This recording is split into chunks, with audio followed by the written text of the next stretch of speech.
Hello friends, నా YouTube ఛానల్కు హార్దిక స్వాగతం. మీ అందరి కోసం రామాంతిక మరో తాజా ఎపిసోడ్తో మళ్ళీ వచ్చేసింది. వీడియోలోకి వెళ్లే ముందు మా ఛానల్ని సబ్స్క్రైబ్ చేయడమైతే మర్చిపోవద్దు. ఆలస్యం ఎందుకు? ఈరోజు కార్తీక దీపం 7 మే ఎపిసోడ్లో జరిగిన మునుపెన్నడూ చూడని మలుపుల్ని చూద్దాం. ఈరోజు ఎపిసోడ్ ఆరంభంలోనే జ్యోత్స్న మరియు పారిజాతం మధ్య చర్చ ఉద్రిక్తతకు దారి తీస్తుంది. గౌతమ్ను కలవడానికి వెళ్తున్నట్టు నీకు ఎలా తెలుసు అని జ్యోత్స్న పారిజాతాన్ని కత్తిరించేలా ప్రశ్నిస్తుంది. నన్ను ఫాలో అవుతున్నావా? నన్ను నిశితంగా గమనిస్తున్నావా? అని నిలదీస్తుంది. కాని పారిజాతం మాత్రం ఆ ప్రశ్నలకు బదులుగా, నువ్వు నేను పెంచిన మొక్కవే, నిన్ను జాగ్రత్తగా చూసుకోవాలా లేక నాశనం చేయాలా అన్నది నీ చేతుల్లోనే ఉంది అని అర్థమయ్యేలా పదాలను వాడుతుంది. దీనితో జ్యోత్స్న చాలా చిరాకు పడుతుంది. తాను బావను తప్ప ఇంకెవ్వరినీ పెళ్లి చేసుకోనని నిశ్చయించుకున్నాను కదా అంటుంది. మరి గౌతమ్ను వదిలేయడం ఏం కష్టం అని పారిజాతం అంటుంది. చివరకు జ్యోత్స్న, సరే అది నేను చేస్తానని ఒప్పుకుంటుంది. ఇంతలో పారిజాతం, మధ్యలో నువ్వు ఏం చేస్తున్నావో చెప్పు అంటూ అడుగుతుంది. ఈ మాటలకు స్పందిస్తూ జ్యోత్స్న తన జీవితం కోసం తనకు నచ్చిన పని చేస్తోందని చెబుతుంది.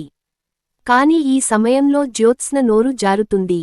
దీన్ని గమనించిన పారిజాతం, నీ జీవితాన్ని నాశనం చేసే తప్పు ఏదైనా చేస్తున్నావా అని సందేహం వ్యక్తం చేస్తుంది. జ్యోత్స్న మాత్రం అలాంటిది లేదని చెబుతుంది. ఇంతలో దీప ఆసుపత్రి నుంచి బయటికి వచ్చిందని, పోలీసులు అసలైన నేరస్తులను వెతుకుతున్నారని చెప్పడం ద్వారా జ్యోత్స్న మరో అబద్ధం చెబుతుంది. దీపే అసలైన నేరస్తురాలు అని తాను చెప్పడం, గన్ ఎవరిది అనే విషయంపై స్పందిస్తూ ఎవరైనా దొరికినా వారు తప్పించుకుంటారని చెప్పడం ద్వారా జ్యోత్స్న అసలు నిజం బయటపెట్టే ప్రమాదంలో పడుతుంది. ఈ మాటలు వినగానే పారిజాతం మరింతగా అనుమానంగా చూస్తుంది. దశరథ్ మీద దాడి చేసింది జ్యోత్స్నేనేమోనని అనిపిస్తుంది. అలాగే పారిజాతం ఆమెను గట్టిగా నిలదీస్తూ, దశరథ్ను కాల్చిన వ్యక్తి ఎవరో నీకు తెలుసా? లేక నువ్వేనా? అని అనుమానం వ్యక్తం చేస్తుంది. అయితే జ్యోత్స్న తాను ఏ తప్పు చేయలేదని చెబుతూ విషయానికి తప్పించే ప్రయత్నం చేస్తుంది. ఇంతలో శివన్నారాయణ ఇంటికి పోలీసులు వస్తారు. శివన్నారాయణ గట్టిగా, జ్యోత్స్న, జ్యోత్స్న అంటూ ఆమెను పిలుస్తాడు. పారిజాతం, పోలీసులు ఎందుకు వచ్చారు అని అనుమానంతో చూస్తుంది. శివన్నారాయణ చెబుతున్న విషయానికి వినగానే అందరూ షాక్ అవుతారు. దీపను ఎవరో కత్తితో గాయపరిచారట. కార్తీక్ పోలీస్ కేసు పెట్టాడట. అనుమానం ఎవరి మీదైనా ఉందా అంటే నీ పేరు చెప్పాడట అని చెబుతాడు. ఈ వార్త విని జ్యోత్స్న గుబురుగా అవుతుంది. దీప పరిస్థితి విషమంగా ఉందని, ఆమె బతికే అవకాశమే లేదని పోలీసులు చెబుతారు. ఇది విని జ్యోత్స్న మాత్రం మనసులో దీప మరణవార్త కోసం ఎదురు చూస్తూ సంతోషిస్తుంది. పోలీసులు వెళ్ళాక పారిజాతం, దీప మీద దాడి చేయించిందెవరు అని మళ్లీ ప్రశ్నిస్తుంది. శివన్నారాయణ మాత్రం నరసింహమే చేశాడేమోనని చెబుతాడు.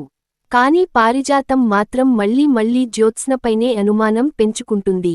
ఇది చూసి శివన్నారాయణ కూడా, దీప చచ్చినట్లయితే సెలబ్రేట్ చేస్తానని అన్నట్టుగా మాట్లాడతాడు. జ్యోత్స్న మనసులోనూ అదే కోరిక. ఆసుపత్రిలో దీపకు ట్రీట్మెంట్ జరుగుతుంది. కాంచన, అనసూయ వస్తారు. దీపను చూసి రోదించేస్తారు. కార్తీక్ వాళ్లకి సంఘటన వివరంగా చెబుతాడు. గుడికి వెళ్లాలనిపించి పిలిచానంటాడు. తలుపులు వేసి వస్తానని చెప్పి లోపలికి వెళ్ళింది దీప. రాకపోయేసరికి తానే వెళ్లి చూస్తే రక్తం కనిపించిందట.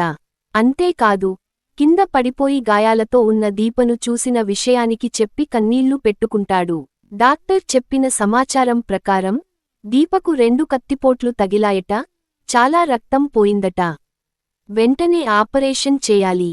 ఓ పాజిటివ్ బ్లడ్ కావాలి, అది కూడా 3 నుంచి 4 యూనిట్లు కావాలని చెబుతారు. కాని కార్తీక్ ఇటీవలే బ్లడ్ ఇచ్చిన కారణంగా అతడు ఇవ్వలేడు. అప్పుడే కార్తీక్కు గుర్తొస్తుంది, జ్యోత్స్న, సుమిత్ర అత్తకి అదే బ్లడ్ గ్రూప్. అతడు వెంటనే వాళ్ల ఇంటికి వెళ్తాడు. కాని అక్కడ శివన్నారాయణ ఎంతో అవమానపరిచేలా మాట్లాడతాడు. దీప రక్తపు మరకలతోనే కార్తీక్ అక్కడకు చేరుకుంటాడు.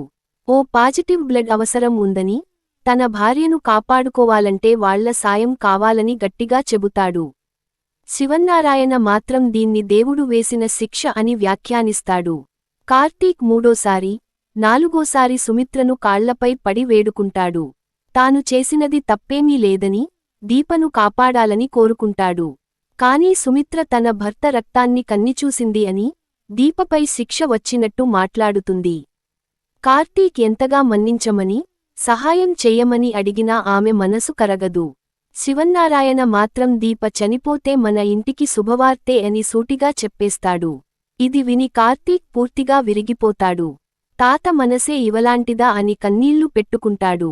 సుమిత్ర వద్దకు మళ్లీ వెళ్లి మరింత వినయంగా ఆమెను ఆసుపత్రికి రమ్మని అడుగుతాడు. కాని ఆమె తిరస్కరిస్తుంది. చివరికి కార్తీక్ వెనుదిరిగిపోతాడు. కన్నీళ్లతో బయటకు వెళ్తాడు. జ్యోత్స్న మాత్రం అంతా తనకిష్టమైనదే జరిగిందని ఆనందపడుతుంది. కార్తీక్ ఆ గదిని వదిలి బయటకు వెళ్తున్న సమయంలో పూర్తిగా తల దించుకొని, నడుచుకుంటూ పోతుంటాడు. ఈ ఎపిసోడ్ కార్తీక్ బతుకు చీకట్లలో మునిగిపోయినట్టు, సహాయం కోరి తలవంచుకున్న ఒక భర్తగా ముగుస్తుంది. మరిన్ని వీడియోలు చూడడానికి రామాంతిక ఛానల్ని సబ్స్క్రైబ్ చేయండి, లైక్ చేయండి, ఎలా అనిపించిందో కామెంట్ చేయండి. మళ్ళీ తరువాతి వీడియోలో కలుద్దాం. ఇప్పటికి సెలవు.